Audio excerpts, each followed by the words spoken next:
राष्ट्रपति के अभिभाषण के बाद बजट सत्र की शुरुआत हो चुकी है। आज वित्त मंत्री संसद के पटल पर बजट पेश करेगी। उम्मीदें क्या है जनता को इस बजट से लेकर, उनसे बात करते हैं। मुंबई के प्रियदर्शन पार्क में है, वहाँ पे लोग सुबह सुबह वॉक के लिए पहुंचे हुए हैं। बड़ा दिन है उनके लिए भी, क्योंकि किसी न किसी तरीके से बजट डायरेक्टली या इनडायरेक्टली उन्हें प्रभावित करेगा। सर, सबसे पहले बजट से उम्मीदें क्या है, क्या चाहते हैं आप वित्त मंत्री से? देखिए, मेरा डायरेक्ट टैक्सेस को लेकर के एक है और एक इन्फ्लेशन को लेके है। ये सरकार जब 2014 में आई थी तो मिडिल क्लास जो लोग थे, ये अपर मिडिल क्लास थे, वो जनरली इस उम्मीद में थे कि जो टैक्स स्लैब है वो बढ़ेगा, ATCC की मर्यादा बढ़ेगी, मेडिक्लेम पॉलिसियों पे से वो सरकार GST हटाएगी या लोएस्ट कैटेगरी में रखेगी, जिसको अभी हाईएस्ट कैटेगरी में रखा है। तो 2014 से ऐसा कोई परिवर्तन सरकार ने नहीं किया, ये 9वां साल आ गया है। तो हमारी है कि उतना रुपया डिवैल्यू हो चुका है, $48 से 82 तक आ गया है।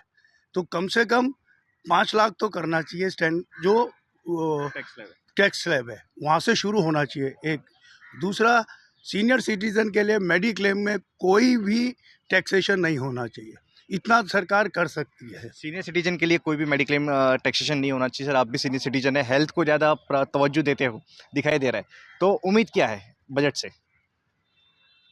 सीनियर सिटीजन्स के लिए कोई खास प्रावधान अभी तक के कोई भी बजट में नहीं हुआ है।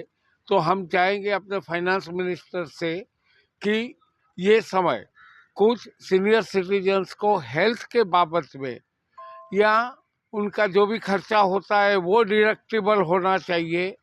हॉस्पिटल का आज तक कोई खर्चा डिडक्टिबल नहीं है। सीनियर सिटीजन कहाँ से पे करेगा?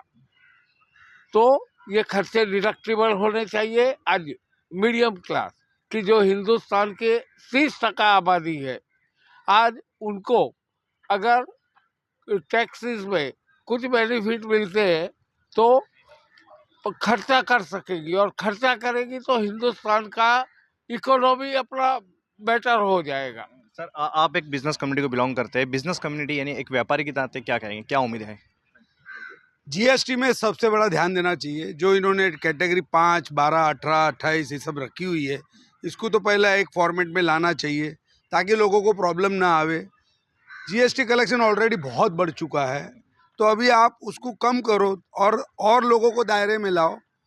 और इनकम टैक्स में भी बहुत फ़र्क करो, जाके आपको ऑलरेडी टैक्स बहुत आ रहा है, हर रीत से हो रहा है। तो इनकम टैक्स मैं चाहता हूँ कि गरीब ऑलरेडी बहुत बढ़ चुका है, तो अभी आप उसको कम करो और लोगों को दायरे में लाओ। और इनकम टैक्स में भी बहुत फ़र्क करो, जाके आपको ऑलरेडी टैक्स बहुत आ रहा है, हर रीत से हो रहा है। तो इनकम टैक्स मैं चाहता हूँ कि गरीबों के लिए जो ATG, ATC सब मिल करके किया हुआ है, इससे अच्छा डायरेक्ट करो। लोग ऐसा ज़रूरी नहीं कि मेडिक्लेम भर रहे हैं, होम लोन ले रहे हैं, ये ले रहे हो, तो उनको ही बेनिफिट है। पर जो बेचारे डायरेक्ट 50,000 का ही सैलरी हो, तो उसको भी 5-6 हज़ार कट जावे, तो ऑलरेडी इन्फ्लेशन में आज की तारीख में साल का 6-7 लाख रुपया तो सीधा खर्चा हो ही जाता है। तो डायरेक्ट हो जाना चाहिए, पूरा टैक्स निकल जाना चाहिए। टैक्स डायरेक्ट होना चाहिए, टैक्स स्लैब में कटौती होना चाहिए। और भी लोगों से बात करते हैं। सर, क्या उम्मीद है बजट से? बिल्कुल, मैं जेम ज्वेलरी इंडस्ट्री से जुड़ा हुआ हूँ और जहाँ तक देख रहे हैं आज इंटरनेशनल मार्केट के अलावा भी आज इंडियन मार्केट की बात करें तो सोना जो है एकदम आसमान पे जा रहा है, जिसके कई कारण बने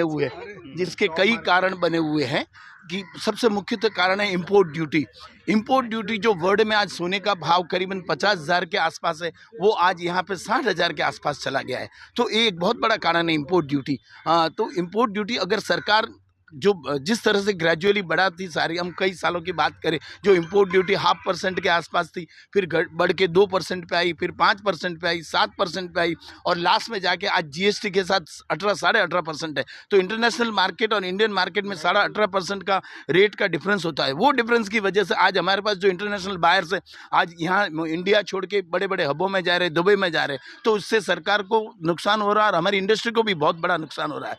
दूसरी, मैं 2-3 आइटम ऐड करना चाहता हूँ। पैन कार्ड लिमिट है, पैन कार्ड लिमिट जो यहाँ पे 2 लाख की गई है, उसको गत समय में वो 5-5.5 लाख थी। तो सरकार को चाहिए कि वापस वो लिमिट 5 लाख बढ़ाए। तो इंडस्ट्री को आज 2 लाख रुपए की अगर सोने की कस्टमर खरीदारी करने जाता है तो उसके हाथ में कुछ नहीं आता, 25-50 ग्राम सोना आता है। और शादियों में यहाँ एक बहुत बड़ी भरमार है। आपकी जानकारी के लिए बता दूं कि टैक्स स्लैब में किसी तरह की कटौती होनी चाहिए, कुछ ऐसी पॉलिसी होनी चाहिए जो व्यापारी को सहूलियत दे। सर, आखिरी बजट होगा वित्त मंत्री का मोदी कार्यकाल के इस कार्यकाल में, मोदी सरकार के जो पूर्ण बजट होगा, तो आखिरी बजट होने के नाते लगता है कि सरकार कुछ सोचेगी, क्योंकि वोट अगले साल चुनाव को भी देखना उन्हें।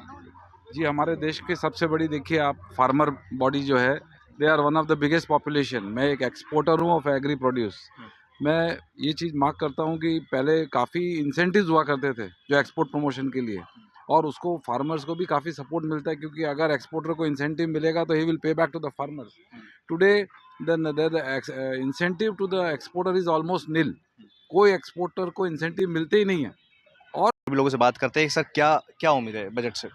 बिल्कुल, मैं जेमिन ज्वेलरी इंडस्ट्री से जुड़ा हुआ हूँ, और जहाँ तक देख रहे हैं आज इंटरनेशनल मार्केट के अलावा भी आज इंडियन मार्केट की बात करें तो सोना जो है एकदम आसमान पे जा रहा है, जिसके कई कारण बने हुए हैं कि सबसे मुख्यतः कारण है इंपोर्ट ड्यूटी जो वर्ल्ड में आज सोने का भाव करीबन 50,000 के आसपास है, वो आज यहाँ पे 60,000 के आसपास चला गया है। तो ये एक बहुत बड़ा कारण है इंपोर्ट ड्यूटी। तो इंपोर्ट ड्यूटी अगर सरकार जो जिस तरह से ग्रेजुअली बढ़ाती सारी, हम कई सालों की बात करें, जो इंपोर्ट ड्यूटी 0.5% के आसपास थी, फिर बढ़ के 2% पे आई, फिर 5% पे आई, 7% पे आई, और लास्ट में जाके आज जीएसटी के साथ 18-18.5% है। तो इंटरनेशनल मार्केट और इंडियन मार्केट में 18.5% का रेट का डिफरेंस होता है। वो डिफरेंस की वजह से आज हमारे पास जो इंटरनेशनल बायर्स है आज यहाँ इंडिया छोड़ के बड़े बड़े हबों में जा रहे हैं, दुबई में जा रहे हैं, तो उससे सरकार को नुकसान हो रहा है और हमारी इंडस्ट्री को भी बहुत बड़ा नुकसान हो रहा है।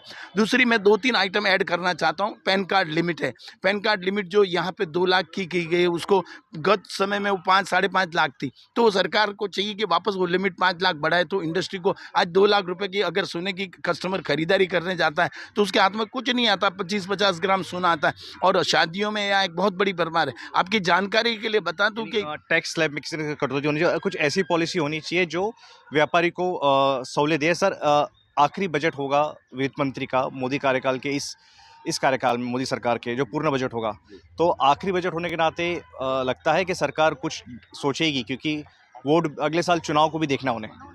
जी, हमारे देश की सबसे बड़ी देखिए आप फार्मर बॉडी जो है, they are one of the biggest population. मैं एक एक्सपोर्टर हूँ ऑफ एग्री प्रोड्यूस। मैं ये चीज़ मार्क करता हूँ कि पहले काफ़ी इंसेंटिव्स हुआ करते थे जो एक्सपोर्ट प्रमोशन के लिए, और उसको फार्मर्स को भी काफ़ी सपोर्ट मिलता है, क्योंकि अगर एक्सपोर्टर को इंसेंटिव मिलेगा तो he will pay back to the farmers. Today the incentive to the exporter is almost nil. कोई एक्सपोर्टर को इंसेंटिव मिलते ही नहीं है। और उसके अलावा सबसे बड़ा इस बजट में जो करना चाहिए कि भाई एक्सपोर्ट को प्रमोट करना चाहिए बाय कैशबैक पॉलिसीज़। वो कैशबैक पॉलिसी में the exporter will become competitive in the international market, और एंड में back our farmers will prosper in that.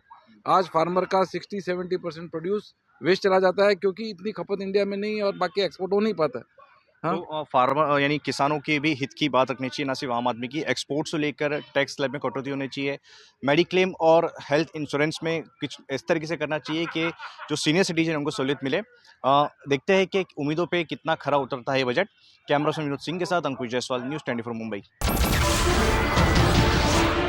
नमस्कार, मैं हूं मानक गुप्ता। अगर आपको हमारा ये वीडियो पसंद आया हो तो इसे लाइक और शेयर जरूर करें, और हाँ, हमें सब्सक्राइब और फॉलो करना ना भूलें, ताकि आप देश और दुनिया की कोई खबर मिस ना करें। तो जुड़े रहिए हमारे साथ और देखते रहिए न्यूज़ 24।